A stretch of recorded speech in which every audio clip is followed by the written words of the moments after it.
আসসালামু আলাইকুম। নতুন আরেকটি ব্লগে আপনাদের সবাইকে স্বাগতম।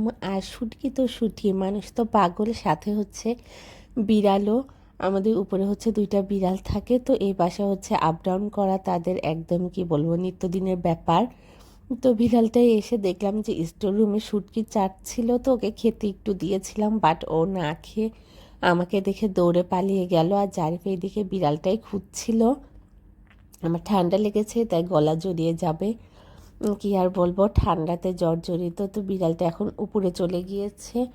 আর এসেছিল একদম ছোট্ট, এখন তাদের পাংখা গজিয়েছে, এখন রাতে তারা বাসায় থাকে না, সারাদিন মানে সারা রাত বাহিরে টই টই করে। এই বাড়িতে আবার জনসংখ্যা বাড়লো বলে। আর এই দুপুর হয়েছে, আমি গোসল করে এখানে একটু দাঁড়িয়ে আছি, কারণ দাঁড়িয়ে আছি আবার ভাবছি অনেক কিছু, যে কি করছি না করছি বা কি করব, কারণ প্রতিদিন ব্লগ করা একদমই ইজি না, তার উপরে দুটো চ্যানেল। আর যদি ছোটোখাটো কিছু সমস্যা চলে আসে তাহলে ওটা যদি নিজে না বুঝি, তাহলে আশেপাশে এমন কাউকেও যদি না পাই যারা হচ্ছে ওই সমস্যা সমাধান করতে পারে বা একটু নলেজ দিতে পারে যে কি করব না করব বা কী জন্য এটা এসেছে, তখন নিজেকে পুরাই একা মনে হয় যে কী জন্য খাচ্ছি। আর এখনই এই অবস্থা, পরে যদি আরও কিছু সমস্যা আসে তাহলে আমি কিভাবে হ্যান্ডেল করব বা কিভাবে টিকে থাকব। আসলে যারা হচ্ছে ব্লগিং সম্পর্কে জানে না, তারা ভাবে যে ব্লগিং করা হয়তো খুবই ইজি, খালি ভিডিও করো দাও আর কিচ্ছু হয়তো লাগে না, এমনি হয়তো মানুষ গাড়ি গাড়ি টাকা আয় করছে, এই হচ্ছে অবস্থা। আসলে এখানে অনেক সমস্যা চলে আসে, অনেক কিছু জানতে হয়, অনেক কিছু শিখতে হয়। আর এইদিকে হচ্ছে আমি কিছুক্ষণ আগে হচ্ছে একটা ফেস মাসাজের ভিডিও দেখেছি, আর এখানে দাঁড়িয়ে থাকতে থাকতে মনে হলো আমিও তো ফেসে একটু অয়েল নিয়েছি, দেখি একটু ফেস মাসাজ করার ট্রাই করি।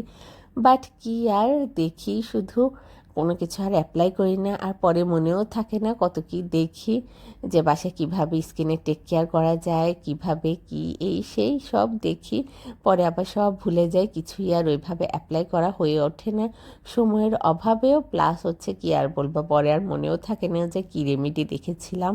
আর এদিকে আম্মু হচ্ছে জারিফকে নিয়ে একটু উপরে গিয়েছে, চুলায় মাংস দিয়ে গিয়েছিল, তো মাংসটা একদম নিচে লেগে গিয়েছে, সেজন্য আমি একটু নেড়ে দিচ্ছি। আর পাশে আমি মানে গরম পানি করে রেখেছে। আমি এখন হচ্ছে এই মাংসে গরম পানি অ্যাড করে একটু ঝোল ঝোল করে তারপর চুলায় রেখে দেব, কারণ আম্মুর আসতে একটু দেরি হবে। তো আম্মু জারিফকে নিয়ে গেছে, জারিফ হচ্ছে খুবই বিরক্ত করছিল। আর আমি হচ্ছে এমনি আমাদের বাসার ওখানে সবসময় জারিফকে নিয়ে বের হই, কিন্তু আমার বাসায় আমি একদমই বের হই না, সবসময় ঘরেই থাকি।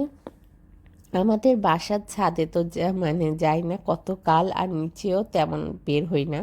আর এদিকে জারিফ তার নানি আপার সাথে টই টই করছে। জারিফ এবার এসে শুধু আমার কাছে আর হচ্ছে তার নানা ভাইয়ের কাছে ছাড়া আর কারো কাছেই যাচ্ছে না। মামা, নানি আপা, যে মানে যারা ওর এত বেশি ফেভারিট ছিল তাদের কাছেও যাচ্ছে না।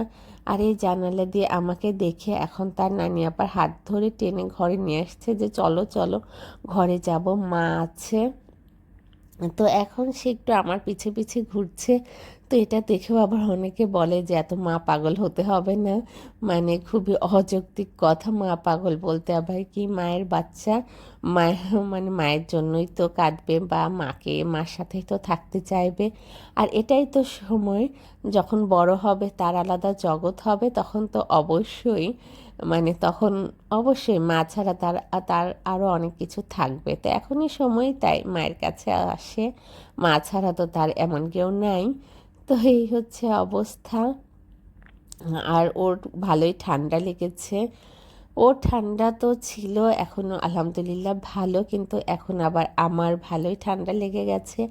এই ব্লগটা যখন করেছিলাম তখন ভালো ছিলাম, বাট যখন ভয়েস দিচ্ছে তখন কি আর বলবো, কথা বলতে যে একদম নাক গলা লেগে আসছে, কথা বেরই হতে চাচ্ছে না, এই হচ্ছে অবস্থা। আর দুটো চ্যানেলে ব্লগ করা ইজি না। হ্যাঁ, আমি যখন ভয়েসটা দিচ্ছি তখন কিন্তু হচ্ছে ভোরবেলায় হচ্ছে আমার ছেলে পাশে ঘুমিয়ে আছে, আর আমি এখন ভয়েস দিচ্ছি।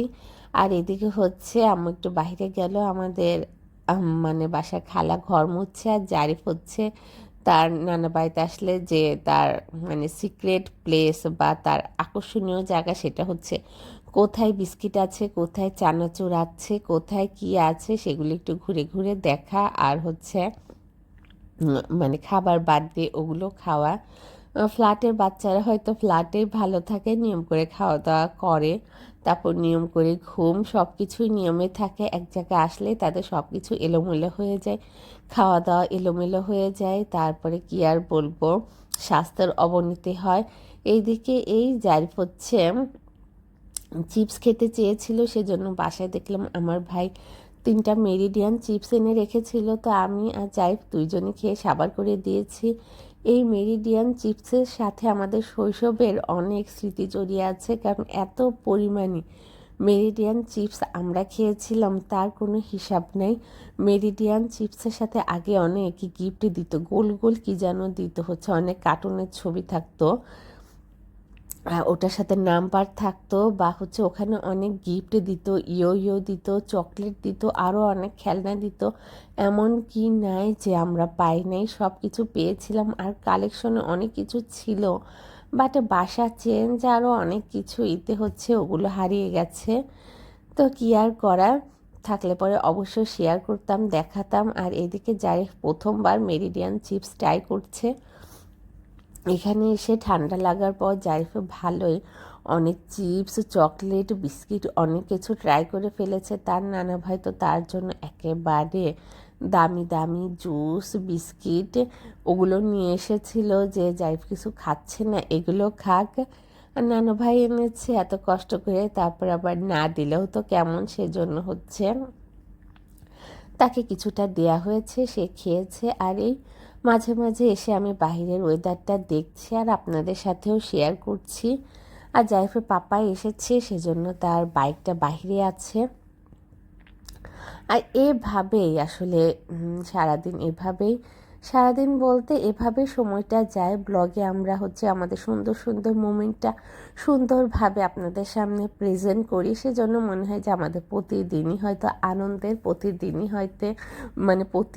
হয়তো খুবই হচ্ছে কি বলবো রোমাঞ্চকর। যাই হোক, আমার কথা খুবই জড়িয়ে যাচ্ছে, কথা বলতেও খুব কষ্ট হচ্ছে। আর এদিকে জারিফ টই টই করছে, সে তার নানা ভাইয়ের জন্য ওয়েট করছিল। এখন নানা নাতি বের হচ্ছে, তার নানা ভাইকে সে চোখের আড়ালি করে না, তার নানা ভাই বাহিরে গেলে পরে তার থেকে লুকিয়ে লুকিয়ে যায়। এদিকে নানা নাতি বাজারে গিয়েছিল, যে গরুর গোস্ত নিয়ে এসেছে। আর এদিকে আম্মু হচ্ছে সকালের নাস্তা বানাচ্ছে। আম্মু পরোটা খুবই সুন্দর করে বানায়, আমি একদমই বানাতে পারি না, জাস্ট খাওয়ার জন্য বানাই। এদিকে আলুর দম করেছে, বা আলুর একটা তরকারি, আলু ছোট ছোট করে ঝোল ঝোল করে করেছে। এখানে ডিম ভাজি, আলুর তরকারি, মিষ্টি দিয়ে পরোটা, সকালের ইয়াম ইয়াম নাস্তা। তো আমাদের দুজনে, জারিফের পাপার আর আমার, এখন আমরা হচ্ছে নাস্তা করে নেব। আর এই তো এভাবে জারিফের ঠান্ডা পরিস্থিতি সব মিলিয়ে হচ্ছে আবার এখানে আটকে গিয়েছি। আর এদিকে হচ্ছে জারিফের নানা ভাই হচ্ছে জারিফের পাপার বাইকটা ক্লিন করছে। জারিফের পাপা এত পরিমাণে অলস, আর হচ্ছে কি আর বলবো, টাইমও পায় না যে বাইকটা সে ক্লিন করবে। তো সেজন্য যখনই তার বাইকটা আসে ক্লিন করে দেয়, আর বকাবকি করে যে এখনকার ছেলে মেয়েরা এত পরিমাণে অলস যে নিজেদের কাজটা যে করবে সেটাই করতে পারে না। আর এই তো কথা বলতে বলতে দেখলাম যে আমরা ব্লগের একদম শেষের দিকে চলে এসেছি। তাহলে ঠিক আছে, আজকের জন্য এ পর্যন্তই। সবাই ভালো থাকবেন, সুস্থ থাকবেন, আর অবশ্যই যদি আমাদের ব্লগটা ভালো লাগে তাহলে আমাদের সাথেই থাকবেন। আল্লাহ হাফেজ।